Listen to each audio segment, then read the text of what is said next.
Hi friends, it's Caitlin and welcome back to the Floating Rock Podcast. I hope you're having the most incredible day ever. As we know, here on the Floating Rock Podcast, we're all about becoming our best selves, all while not taking life too seriously at the same time. Today we have one of the most exciting guests I think we're ever going to have on the podcast, sheerly because of the amount that I talk about her every single week. So today we have the famous bestie girl Malia, the Malia Anderson, my best friend. If you're new here, you're gonna start hearing the words bestie girl Malia whenever I bring up a topic. So anyway, not only is she my best friend, even though it's a pretty cool credential, if I do say so myself, she is also the Malia Anderson of Malia Anderson Art. Ever since coming home from college, she has started to make a name for herself here in Hawaii's art community. She is a painter and surface designer that does everything from hand-painted glassware, murals, original paintings, pattern design, and much, much more. Like I said, aside from the obvious reason of her being my best friend, she is truly someone that inspires me every day as a human and as a creative, and I really don't think I'd have this podcast if not for her. Welcome, Malia. Oh my god, I'm excited to be here. Yay! That was the best intro ever. Wait, is it really? Yeah. Oh, thank you. Like, as a podcast fan, I've always seen guests get really excited about their intros, and that was like... Wait, really? That, yeah. Like, they're always like, oh, I wondered what my intro was going to be. Oh my god, wait, I was going for that. I didn't even know I was going to get an intro, so that was, like, really cute. Because in my head, I'm like, they'll know who you are. Yeah. But anyway, let's get into it, because I'm so excited. I guess my thought here is for like a lot of the guests that I want to have on, I kind of like the intersection between like being a really cool just like human in general and also like being successful in your kind of career of choice. And I feel like you really have impressed me with like what you've done since you've gotten home, and it's really cool. So I think like obviously too, like your kind of following art-wise, I think would love to get to know you better. I think that's like something really cool behind getting to know the people behind the businesses we buy from. Yeah. So I guess I just wanted to start with like where you were born and raised, kind of like the origin story, and then kind of how that got you to art. Yeah. Okay, I'm so excited. Oh my god. Okay, so I was born and raised in Kaneohe, and where do I start? How did I get into art? I think that it started back just from day one. Back when I was really young, I was always very curious, and I love to explore outside. I love to make things. I really just liked to explore, and I think my parents let me do that. My mom just let me be messy, which sounds very random, but it really contributed to just like my creativity.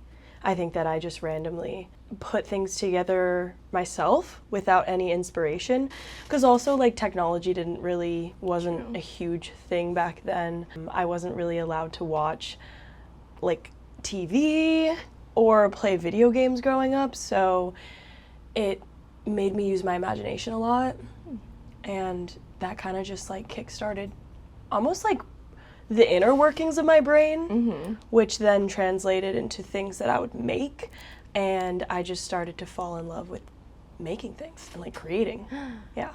Do you like have any memory of like a certain thing that you made when you were like, I don't know, like younger, where you're like, wait, like fun, like I'm kind of like good at this? Like I feel like I remember certain things I wrote when I was younger and I was like, hold on now, this could be a thing.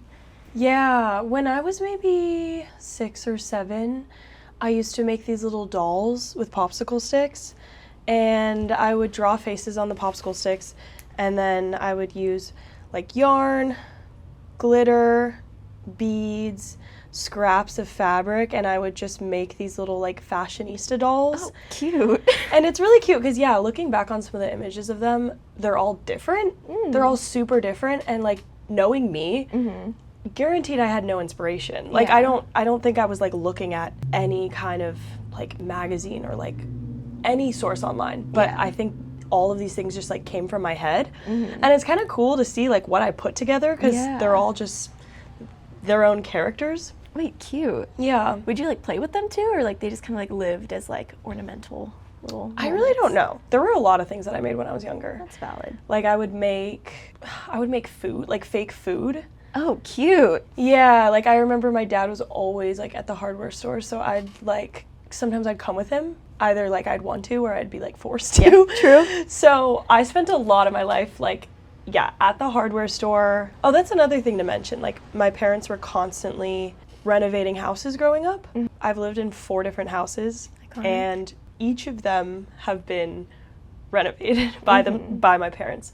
And yeah, so because they were constantly like handymen, I was constantly surrounded just by tools and little gadgets and little things to very much like tactile objects that would catch my attention. Yeah. So I remember like, what are like those wooden like little things that look like donuts? Do you know what I'm talking about? Oh my God, yeah. They're like these wooden... I don't know what they're called, but yeah. Yeah.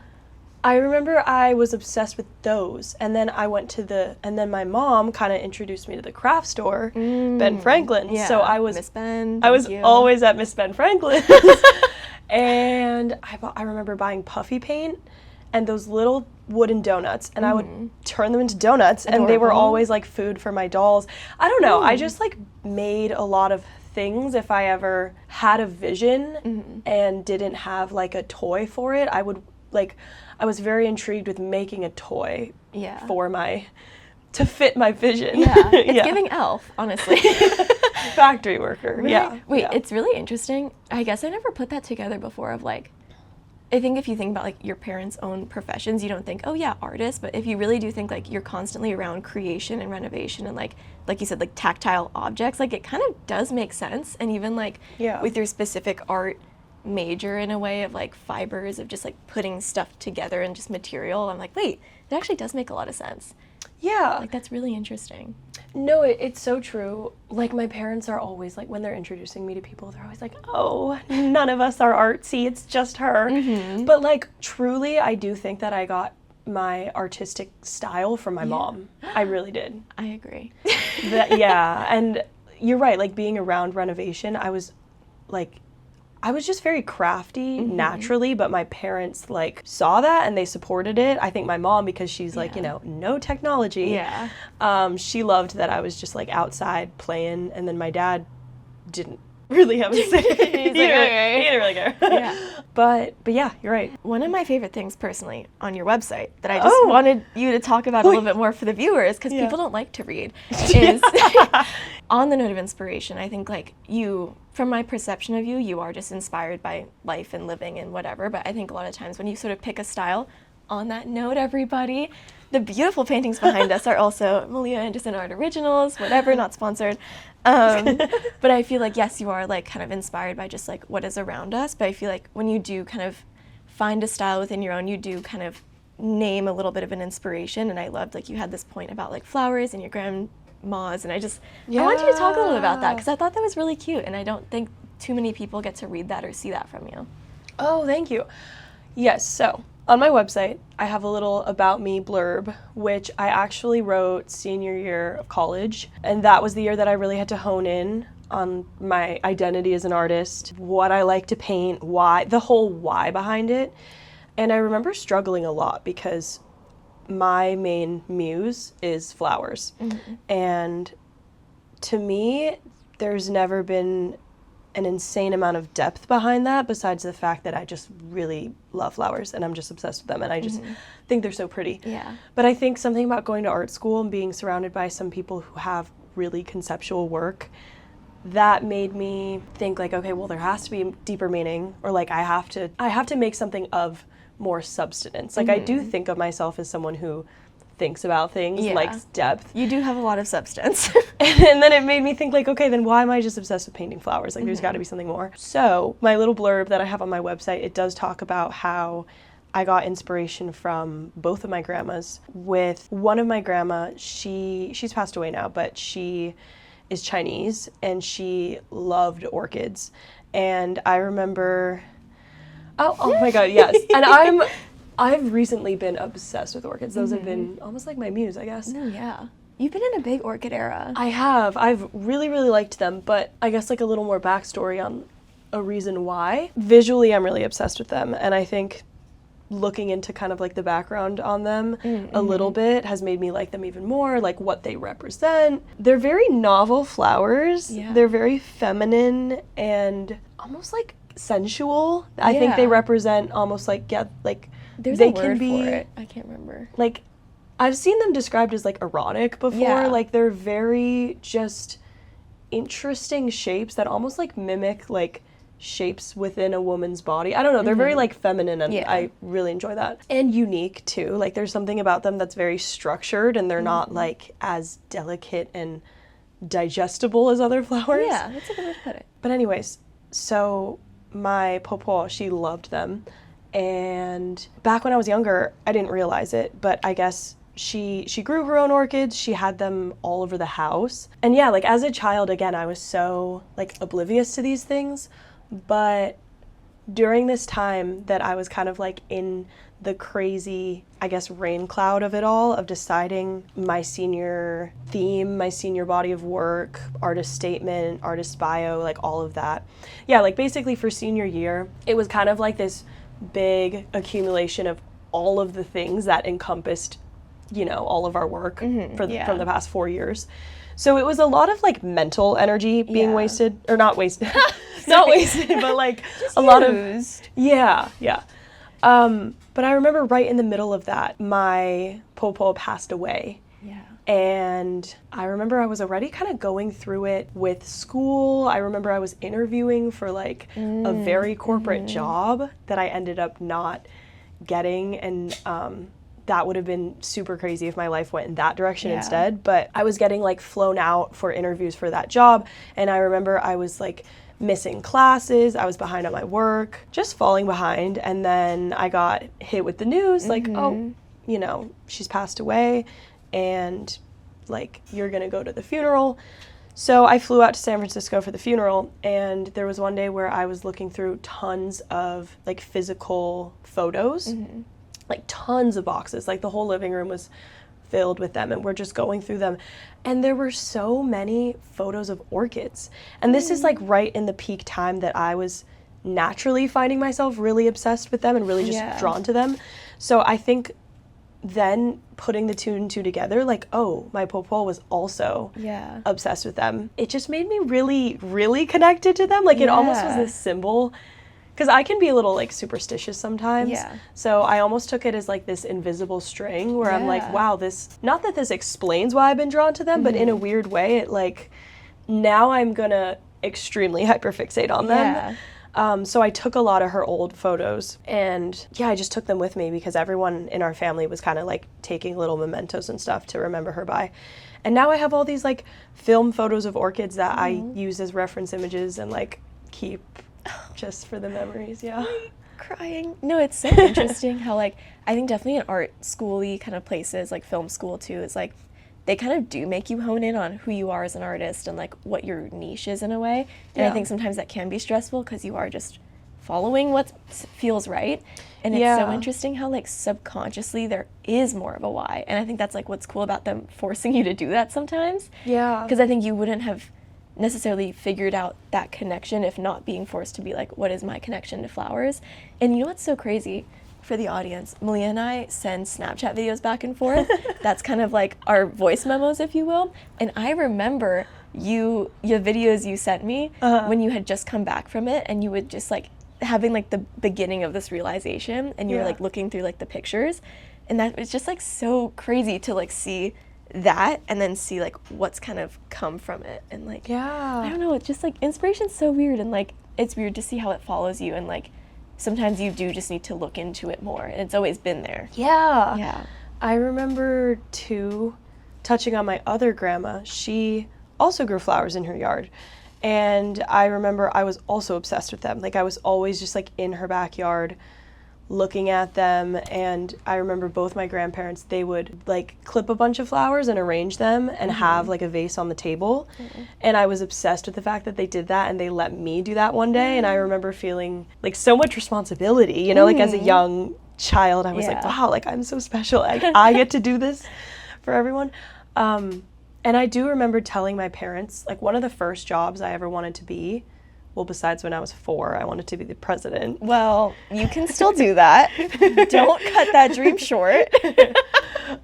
Besides that, I really wanted to be a florist when I grew up. Will still be iconic. You're kind of a florist in a way. Right? And I really didn't think I would go down that path. Like that was my first dream job, and then like, you know, got into school a little more, and then I was like, maybe I could do this, maybe I could do that. You know, then I became just like kind of the average child who thought about lots of different career options. Yeah. Speaking of career options in a way, Yeah. I feel like a lot of the time, we've talked about this before, of like when you do pursue something creative, of like for me, like film and writing and whatever, podcasting even, and then for you like art, sometimes it can feel like, okay, there are people like who are firefighters and doctors, and there's people doing things that feel quote unquote more like impactful in a way, but it's like I know at the end of the day what we are doing is impactful, and I was curious like if you have had any thoughts about that recently, or just any thoughts just in your whole kind of time of it all, like on what you feel like is the purpose or impact of like what you do.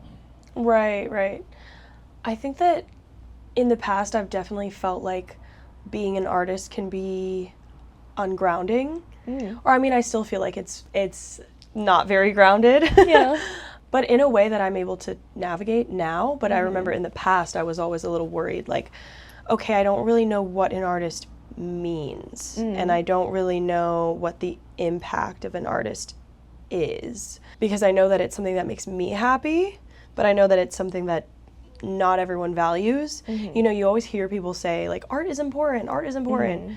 But I think there are some people that don't actually genuinely take the time to think about why, unless it's benefiting them personally. But I think of it more as like the grand overall like the grand overarching concept of thinking creatively.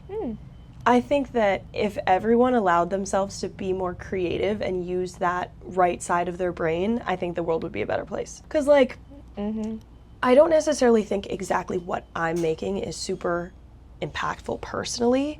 I know that in some ways, like coming back and becoming kind of like a business owner, small business owner, I definitely have seen it impact people. Like on an individual level, there are some people that genuinely like buying something from me makes them really, really happy. And I've loved, you know, getting that response either in person or getting texts from people telling them how much it's made their day. But besides that, that feels very, very small scale compared to like my perception of how important I think it is to just be creative and like how much that's helped me be a better person. Honestly, you know, like I think it really just like shapes me as a person. If I wasn't tuned into my creative side, I would be an entirely different person. And I find myself really connecting with people who are more creative, more open-minded, more just a little less like rigid and structured, and I think that it just kind of like gives humanity to the world a little bit.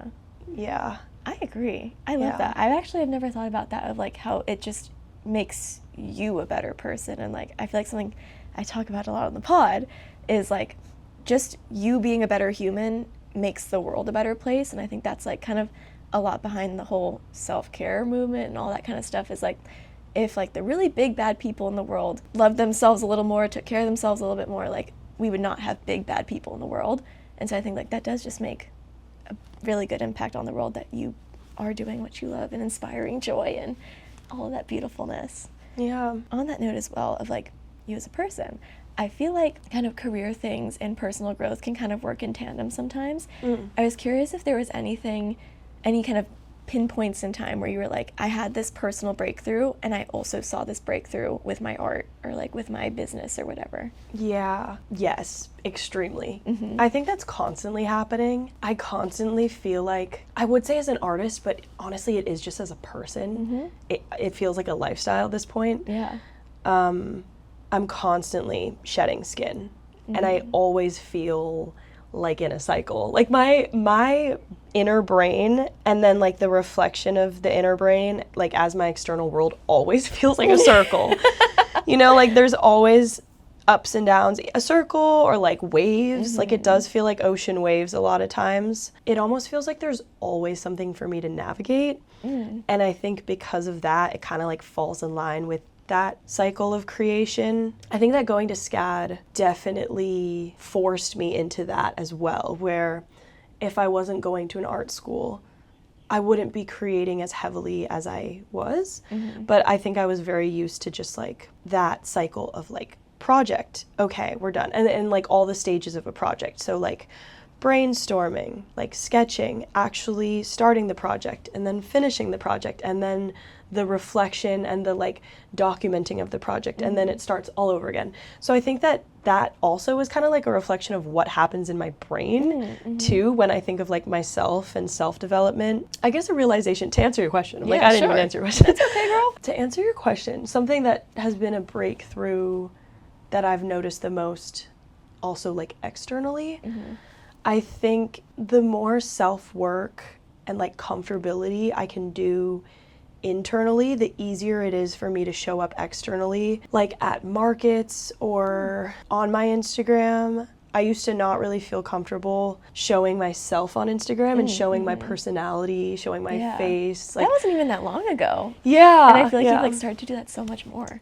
Yeah, like the first time I posted a reel of me talking, it was just like so scary. Yeah. And I still definitely feel scared. Like I've talked to so many people at this point who are like, oh, I'm so terrified to like, you know, like artists. Like they share their work online, but they're really scared to share their face or their voice or their personality, but honestly just their vision, you know? Like I've kind of tried to switch my mindset to thinking like, this is just my vision. And if people don't like it, like it's just not for them. And it doesn't have to be for everyone. Yeah. And I think that having that mindset really had to also come with getting to know myself better so that I can be more confident in what I'm putting out and actually feel like it's coming from me instead of just coming from something that I'm trying to replicate or other like influencers that I see. I think it's so interesting actually because ever since I started posting more on social media, it's like really gotten me traction and visibility. But I've had like one of my close friends like reached out to me one day and she was like, oh, are you trying to be like an influencer now?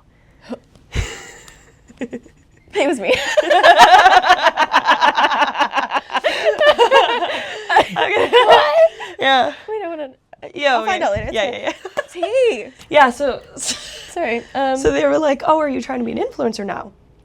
And it just made me think, I was like, wow, I think that I do see a lot of artists like complaining now in this day and age, like, oh, if to be an artist, you have to be an influencer. But I've really tried to rewire my mindset to see Instagram as like this platform where it's like, it's literally just a platform. Yeah. And I think it's crazy. Like, yes, there are so many things about this day and age that like are arguably worse than how it was back then.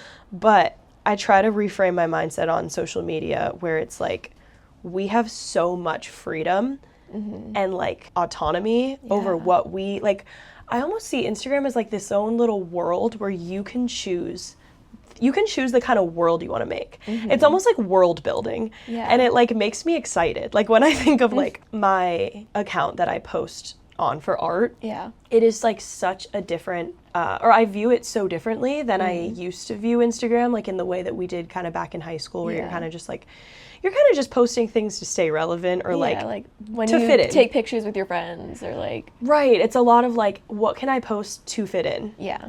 And now I think I see it as like, I have a whole digital space that allows me to do whatever I want that you can't really do all the time in real life. Yeah. You're kind of more limited, like especially when you're in a social situation, like you can't just like completely take over the room and like make it your own. But on Instagram or like on social media, you can. And I think that's what I like about art too. Like I can just kind of, I can make whatever I want to make. Yeah. Two things. Number one, I feel like I've heard a similar thing about the complaints a little bit of, okay, like to do this, you have to be an influencer from like actors, where it's like you can't just be auditioning anymore. Like you have to like have a presence and then they see you and whatever. It's like, it's not only do you have to like be auditioning in real life, but you have to do it online too and like show up and be like, hey, I'm an actor as well. Yeah. And at first I kind of was like, yeah, like that kind of sucks that like you want to just act, but now you have to like, put more into it. But I liked your point about like the vision of it all and almost like the vision and just like people don't listen to that normally, and like you can make yourself more than just paint on a canvas, and it's like, no, like I'm an entire being and like artist, and people don't normally like look into that, and like they don't really give you the time of day in person and like anywhere else. Instagram is just such a big marketplace and just opportunities are like floating around everywhere. No, truly. Right? What you were saying about almost seeing it as an opportunity to be more than just your work. I personally like that because I've always resonated with being an artist, but I've also felt like there's always so much more to me.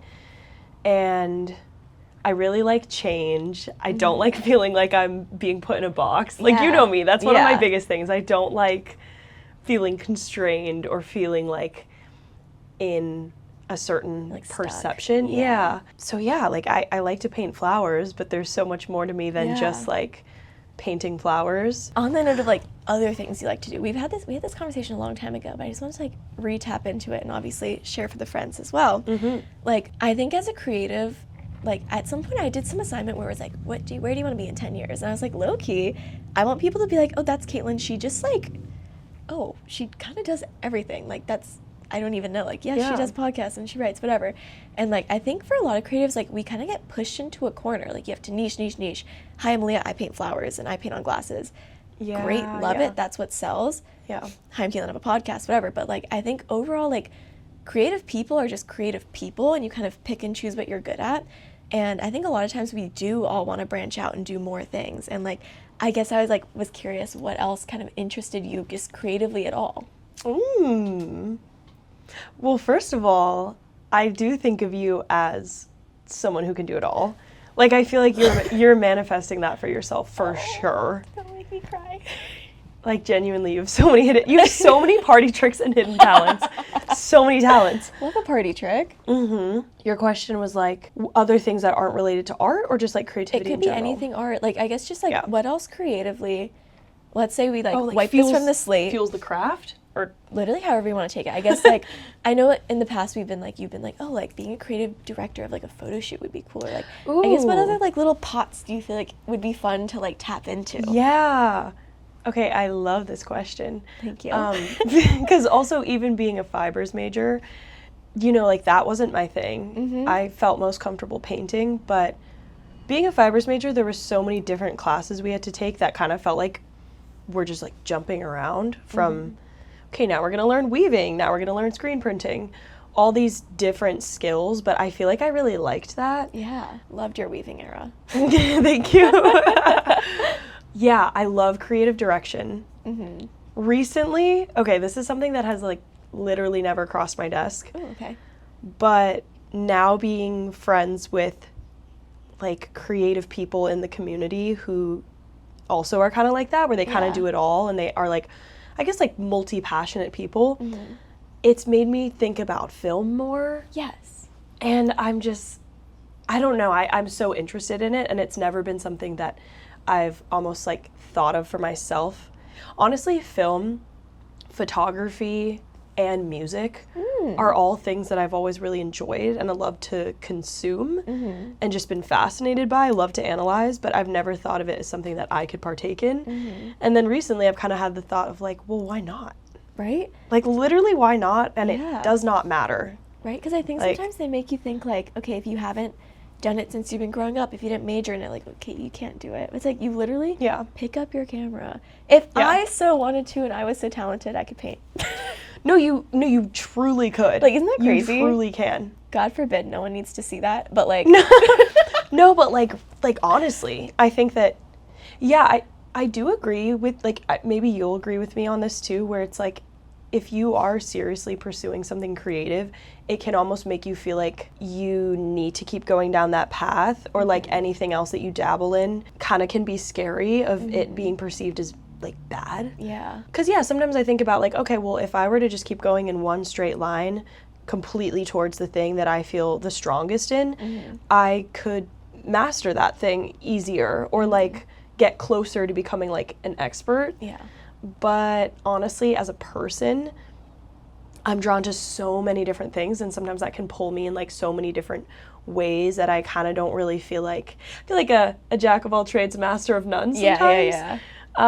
But honestly, at the end of the day, they're helping me grow as a person, and they're actually really like fulfilling my life. And I think that's way more important than the like capitalistic, like you have to become great at master this. Your craft so you can be the best in your industry. Because that's really just to like appease other people. That's it's not a label that to people are like, that's you. cool, and then they forget about it 10 minutes later. On the note, Yeah. so glad you mentioned community. I had a little question about that. Yeah. So I feel like you've made a lot of art friends and like really built a community in like the, I guess, pre-existing art community here in Hawaii. And I guess I was just curious, like, what do you feel like helped you kind of get to that point, and like any thoughts on just like the importance of community? If somebody was like looking for a community and was like, God, how do I cultivate that? Like, any advice for them? Just like community. Yeah. So it all kind of started because I went to an open mic by myself. And I was telling Maya's one of my close friends now, who I hadn't met before then, but she was the one who actually invited me to the open mic and asked if I wanted to have some artwork like on display. And I remember being so scared.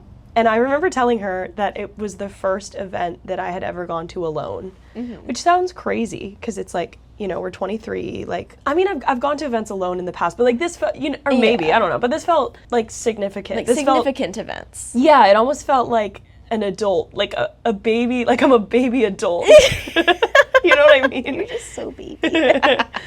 Yeah, like I was like, wow, this is like kind of scary for me. And I don't know if this would be something that I would be doing. Honestly, like it was right after going through a breakup. So I was just like, I think that being in that mentality really, really helped. Where it was almost like, okay, now I have nothing to lose. And I think that sometimes when you can be in a relationship, you're kind of like stuck in comfortability, or like you're used to always having somebody accompanying you places.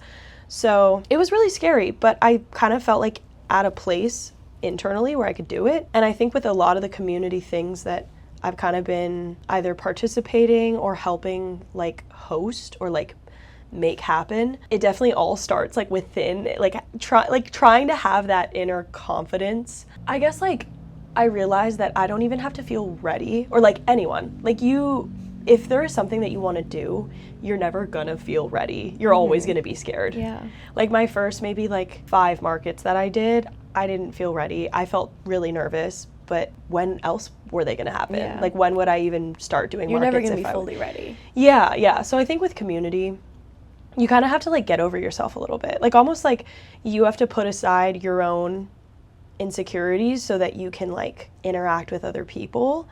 Because I think that if I was thinking about this because I saw your thing about community. Yeah. And I think that the way that I went about things at SCAD was like, there's even like self-development in between the time that I was at SCAD to now. I think SCAD, I was a lot more kept to myself and like shyer. And not because I was like scared, but I almost like didn't see the importance in it. But I also never fully felt accepted.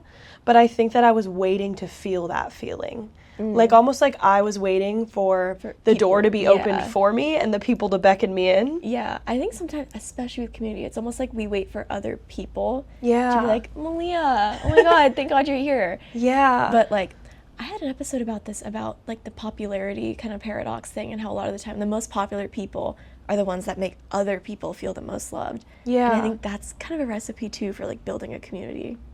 Yeah, exactly. I think Maya's a great example of that, honestly. Yeah. Shout out Maya Sunshine. Yeah, Maya's been a great inspiration for me. Like, honestly, Maya, I love Maya.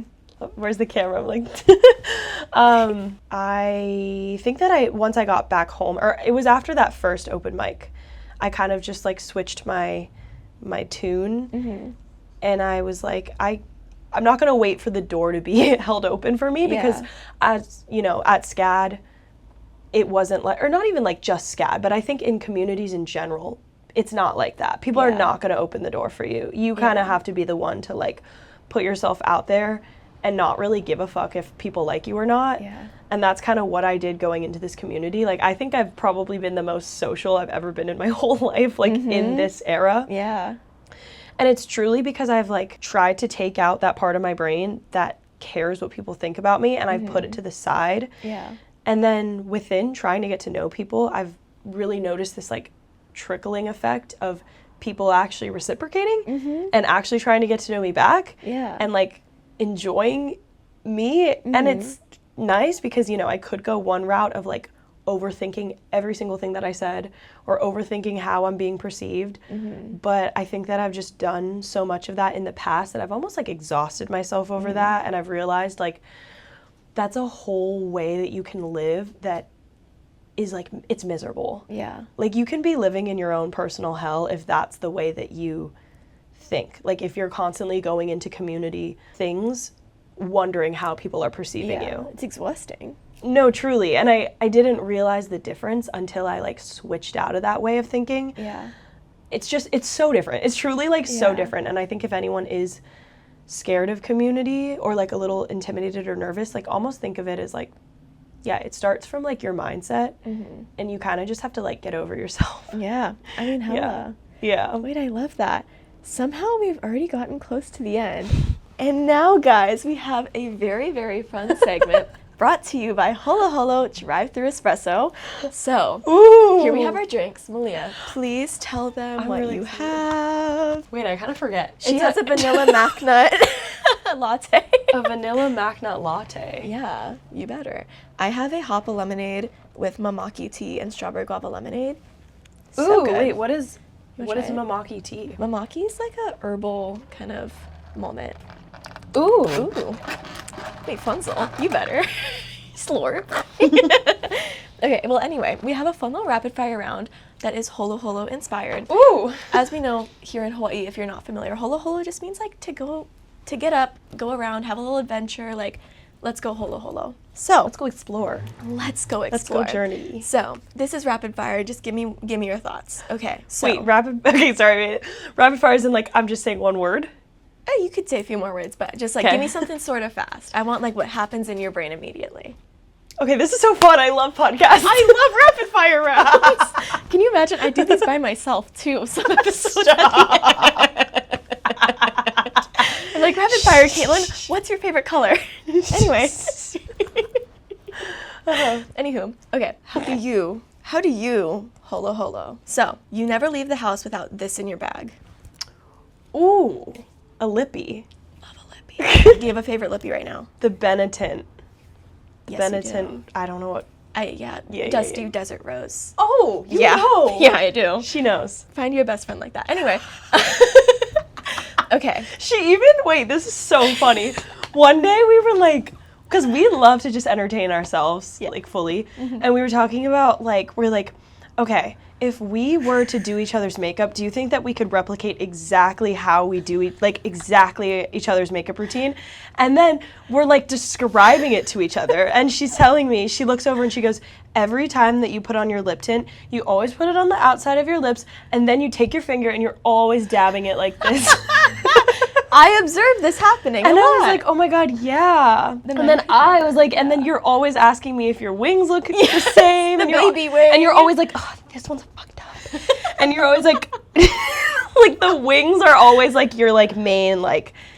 My Roman Empire. Yeah. Good answer. Anyway. Okay, well, new adventures are fun. Love a new adventure, but all roads always lead back to blank. Oh. God. Honestly, journaling. Fun. I've been journaling since I was like a kid, I feel like. Okay, wait, I love that. It just feels very it feels very me. It feels very home. It feels very you. Yeah. Oh, wait, I love that. Okay, next. What is your favorite time to holo holo? When are you going on your adventures? Are you morning, night, afternoon, midday? I love a night adventure. I love nighttime. It just like makes me feel like It's like mysterious. Like, what are you alive. doing? Yeah, I love feeling. I love just like that. Yeah, that's all I have. Yeah. I'll take it. Okay. What is your favorite thing to drink while you holo holo? Ooh. Okay, what kind of holo holo are we doing? I'm thinking like we get in the car, we're going somewhere to do something. It's one of our stack days. Okay, well, we could be doing anything. I know. Like what? We're going to the beach, and then we're gonna get food after. Ooh. And then we're probably gonna go to the store to get something for somebody. Okay. I was just wondering, like, is this like an alcoholic drink, or is this just like, I'm dead. Yeah, like good point. okay. Ooh, or just like a refreshing drink. Yeah. Like just like a. I see. What do you find yourself sipping? Oh, coffee. I've been loving. I feel like my go-to, and I'll just like make it myself, is just like. Actually, this is embarrassing because some people can be like so critical about coffee, but like instant coffee till I die. I don't even care. I've been drinking that for like 5 years straight, I love probably. it. Like instant coffee. Like this is my routine. Instant coffee, milk, honey. Get it, Those girl. 3 things, and a little bit of water, but like, you know, Yeah. but like those 3 things, I feel like, I don't know, that makes the perfect coffee to me. Like literally just coffee and honey, so good. I love that. Yeah. Incredible. Okay, now, lastly, Holo Holo Drive-Thru Espresso, the company this time, is very heavy on serving aloha every day, specifically through our drinks and great service. How do you feel like you show aloha throughout your everyday life?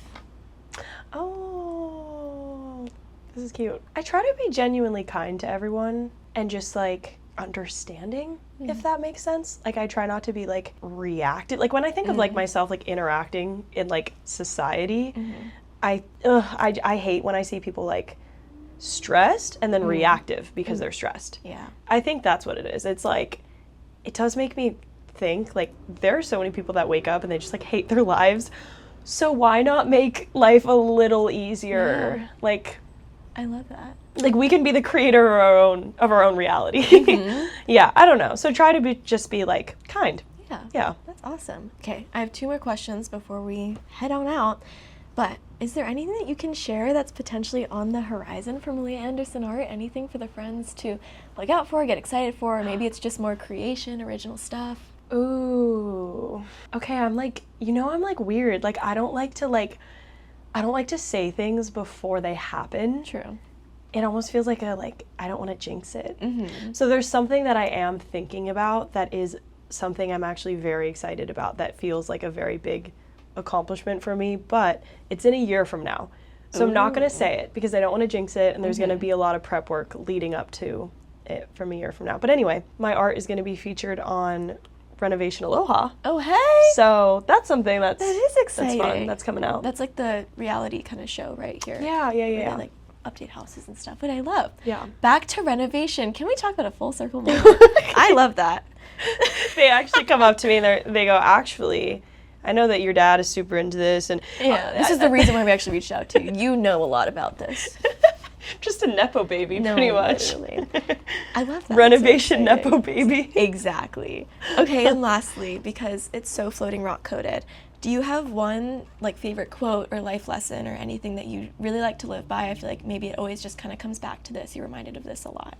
To share with the floating rock stars. Oh, I've never had like a specific quote that I've kind of like resonated with my whole life, but recently I was actually at like an artist panel, actually hosted by Harbor's Vintage. Shout out Eric. Shout out. But it was with Isaac and Tita Bite, and I really, really enjoyed their talk. Like it was really inspiring, really resonated with me.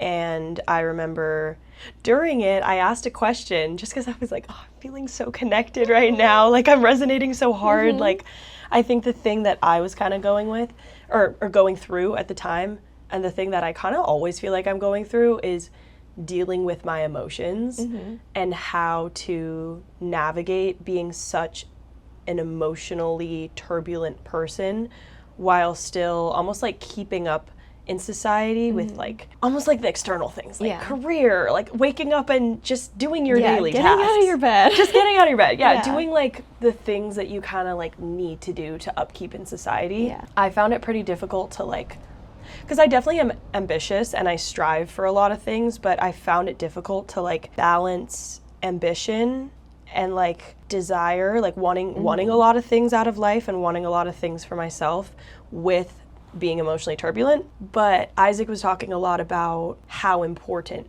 depth is and emotions are to art. And I agree with that. Like I do think that like being an emotional person, I think that's why I'm an artist, because it almost feels like there's so much up here that it needs to like flow out of me, and it almost needs to be like transmuted into other things. Like it can't all just stay up here. And like as much as at times I've wanted to be a simple person, I think that the reason that I'm even an artist, is because there's so much like complexity and like gears turning up here that it needs to like outsource. But anyways, Isaac I asked him, I was like, how do you guys balance these things? And both of them actually, Isaac and Rihanna, they were kind of just like, you just learn how to ride the waves. Like the emotions never go away. they were kind of touching on dealing with grief and how they've realized that grief never goes away, and certain heavy emotions that I felt even when I was like a kid. I used to get really frustrated, and I used to just want them to go away or be instantly fixed, or like, you know, you kind of fall into like victim mentality of like, why me? Yeah. And like, you know, the theatrics are there. But I think that piece of advice really resonated with me because it is true. Like even now I'm still I can feel really dramatic, big emotions that can feel all encompassing, but I don't let them swallow me. Yeah. Because I've just realized like that's me. The waves are big, but I know how to ride them now. You know, it's love just, that. yeah. Oh, well, I think this was tons and tons of fun. Wait, thanks so much for coming on. I hope you had fun too. I had so much fun. Okay, yay. And I loved my drink. Oh my god, yes. Go get a drink from Holo Holo if you live in Hawaii. And if you don't, get a gift card for your friend that lives in Hawaii. But anyway, friends, follow the pod at floating.rock.podcast, subscribe on YouTube, listen on Apple, Spotify, YouTube, all that gorgeousness. I think that's it. See you guys next week. Yay! Yay! Bye!